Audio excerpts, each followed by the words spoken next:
Jesus said, "Man cannot live on bread alone, but from every word that proceeds from the mouth of God." You're listening to Daily Truth.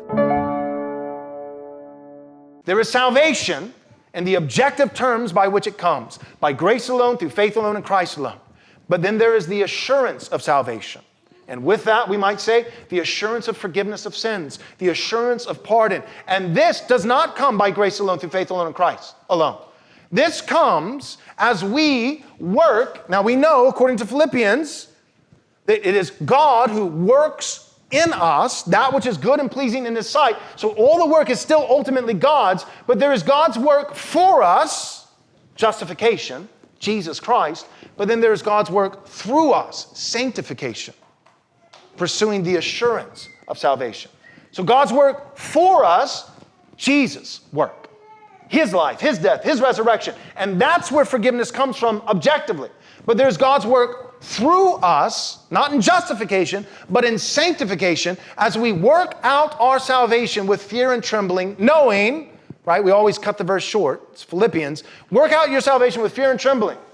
See, you can lose your salvation. No, work out your salvation with fear and trembling, knowing it is Him who works in and through us that which is good and pleasing in His sight. So it's still God doing the work, and therefore it is still God who gets the glory, but it is God working through us. And we are partnering with the Lord in this work of sanctification in a way that we do not partner with the Lord in justification. He does that alone, right? You partnered with God in your justification the same way a dead person, the same way Lazarus partnered with Jesus in His resurrection, right? Lazarus, come forth. That was not a team effort. It's not like Lazarus came out of the tomb and gave Jesus a high five and said, teamwork made the dream work. Right? Jesus, you perfect alley-oop, and then did you see me slam dunk as I raised myself from the dead? No. He did nothing. Dead men can't contribute anything. So justification is likened to spiritual resurrection, which is a whole work of God. Completely a work of God. But sanctification, working out our salvation with fear and trembling, still a work of God in and through us, but it is something that we partner with. And that's what we see with David. This is not David's journey to justification.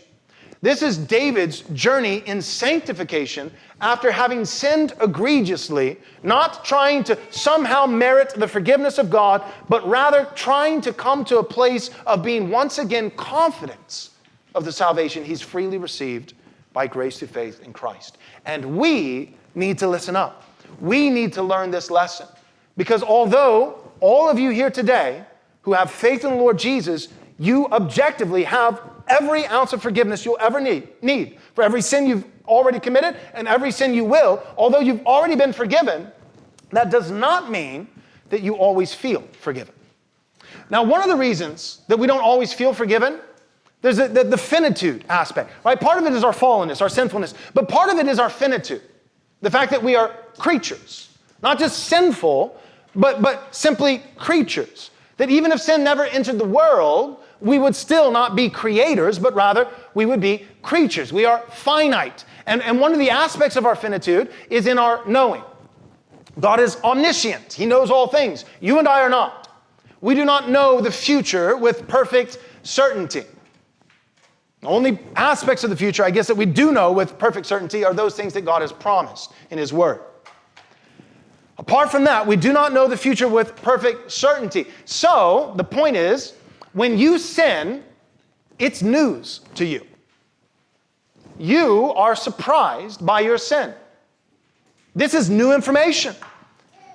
And so part of the reason why we struggle with the assurance of salvation, the assurance of pardon, the assurance of God's love for us and His forgiveness of our sin is because the sin that we've just committed is news to us.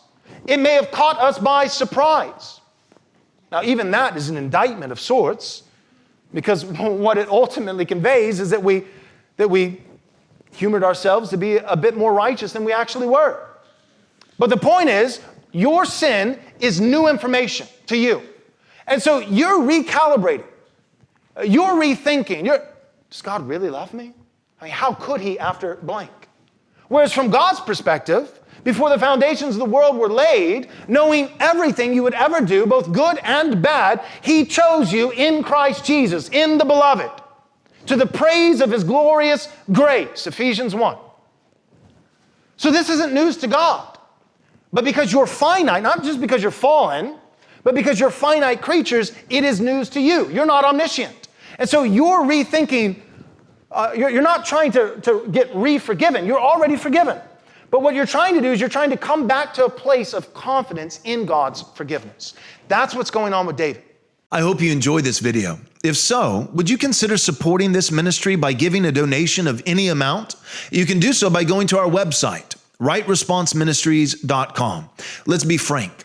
Sadly, many evangelical pastors and leaders are serving as nothing more than water carriers for the political left.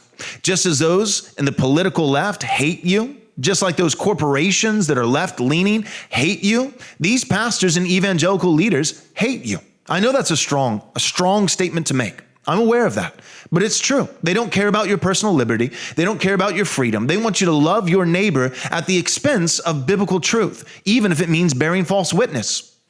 That's not us. We're different.